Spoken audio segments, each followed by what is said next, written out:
घर बनवाना या रिनोवेशन करना ये एक बहुत ही स्ट्रेसफुल काम है और इस जर्नी के दौरान हमें इतने अलग-अलग टाइप के लोग मिलते हैं ना। अलग contractors, labours, tile vendors, plumbers, electrician.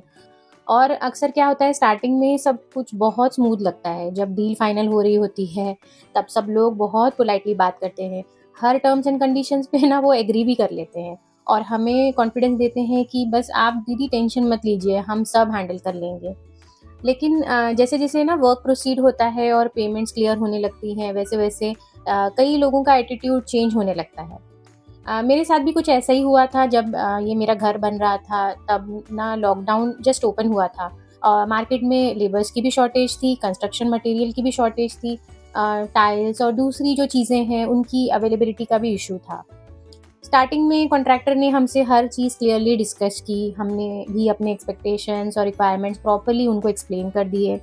लेकिन फिर क्या हुआ, धीरे-धीरे जैसे उनकी पेमेंट्स क्लियर होती गई, उनका जो बिहेवियर है वो चेंज होने लगा। साइट विज़िट्स कम होने लगी, रिस्पॉन्स डिले होने लगा और जो प्रॉमिसेस पहले वो करते हैं, फिर धीरे-धीरे वो डिसअपीयर होने लगते हैं। उस एक्सपीरियंस के बाद नेचुरली एक फ़ियर और ट्रस्ट इश्यू डेवलप हो जाता है। फिर जब भी आप किसी नए कॉन्ट्रैक्टर या वर्कर्स के साथ मिलते हो, आप उन्हें भी डाउट की नज़र से ही देखने लगते हो।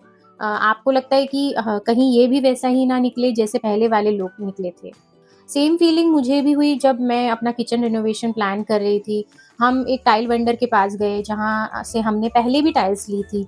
इस बार हमने उन्हें अपना पूरा किचन डिज़ाइन एक्सप्लेन किया और क्लियरली बोला कि हम दोनों हस्बैंड वाइफ वर्किंग हैं, हम डेली रिनोवेशन सुपरवाइज़ नहीं कर सकते। हमने उनसे पूछा कि क्या आपके पास कोई रिलायबल पर्सन है जो पूरा काम प्रॉपर्ली मैनेज कर सके? तो उस वक़्त उन्होंने बहुत कॉन्फिडेंटली बोला, मैडम आप बिल्कुल टेंशन मत लीजिए, मैं आपको बेस्ट बंदा प्रोवाइड करूँगा। आप बस मुझे उनको कीज़ दे दीजिए, सब काम स्मूथली हो जाएगा। और ऑनेस्टली उस टाइम हमें लगा कि शायद इस बार एक्सपीरियंस बेटर रहेगा। लेकिन जैसे ही टाइल्स की पेमेंट्स क्लियर हुई, बिहेवियर उनका कंप्लीटली चेंज हो गया। कुछ टाइल्स मिसमैच निकली, लेकिन वेंडर अपनी मिस्टेक एक्सेप्ट करने को रेडी ही नहीं था।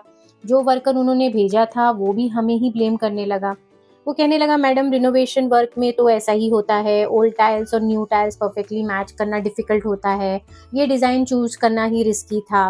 और उस मोमेंट पर मुझे सिर्फ एक बात फ़ील हुई, अगर आपको ऑलरेडी पता था कि रिनोवेशन कॉम्प्लिकेटेड होता है, मैचिंग इश्यूज़ आएँगे, डिटेलिंग डिफ़िकल्ट होगी, तो फिर स्टार्टिंग में इतने बड़े प्रॉमिसेस आपने क्यों किए? फिर जो टाइल्स कॉन्ट्रैक्टर था वो कई दिन का गैप लेने लगा, हालाँकि ये हमारा वर्किंग किचन था, हम किचन के बगैर कुकिंग कर रहे थे।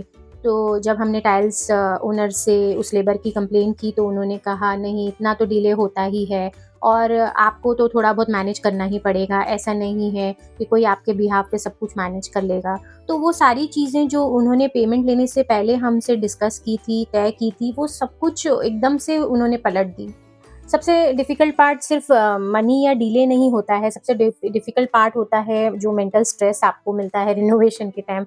कभी लेबर 2 दिन तक गायब हो जाते हैं, कभी प्लम्बर नहीं आता है, कभी इलेक्ट्रिशियन अनअवेलेबल होता है और क्योंकि किचन एक रनिंग किचन होता है और छोटी-छोटी चीज़ें दूसरे काम पर डिपेंडेंट होती हैं।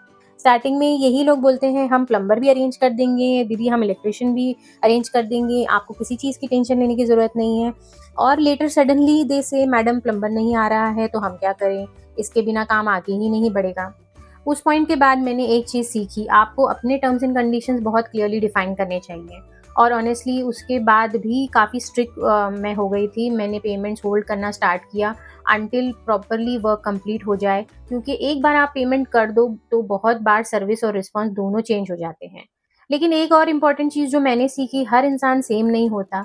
इस एंटायर रिनोवेशन जर्नी में मुझे कुछ लोग जेन्युइनली अच्छे लोग भी मिले, कुछ लोग जो अपना काम ऑनेस्टली करते हैं, कमिटमेंट फॉलो करते हैं और कस्टमर को अननेसेसरी स्ट्रेस नहीं होने देते हैं। मेरा ये एक्सपीरियंस है कि अगर आप भी फ्यूचर में किचन रिनोवेट कर रहे हो या घर का रिनोवेशन प्लान कर रहे हो, तो मेरी तरफ से बस एक ही एडवाइस है कि आपने पेशेंस रखना है, प्लानिंग आपने बहुत क्लियरली करनी है, रिटर्न डिस्कशंस रखने चाहिए, पेमेंट्स बहुत सोच समझ के वाइज़ली करें और मेंटली आप प्रिपेयर्ड रहें कि रिनोवेशन प्रोसेस में अनएक्सपेक्टेड इश्यूज ऑलमोस्ट हमेशा आते हैं। तो आज मैंने आपसे कोई रेसिपी नहीं शेयर की है, बल्कि किचन रिनोवेशन जर्नी शेयर की है। एक ऐसी जर्नी जो एक्साइटिंग भी थी, एक्सपेंसिव भी थी और ऑनेस्टली मेंटली काफ़ी स्ट्रेसफुल भी थी। फ़िलहाल फाइनली मेरा किचन तो रेडी हो चुका है, बट अभी भी लगता है कि ये चीज़ इससे बेहतर हो सकती थी, या इस चीज़ को लेते वक़्त मैंने और ज़्यादा ध्यान देना चाहिए था, अपनी गाइडलाइंस उनको प्रॉपर्ली एक्सप्लेन करनी चाहिए थी, या फिर कुछ चीज़ों पे मैंने एग्री नहीं करना चाहिए था। और फ्यूचर में अगर कोई रिनोवेशन मैं कर रही हूँ तो डेफ़िनेटली मैं ज़्यादा केयरफुल रहूँगी।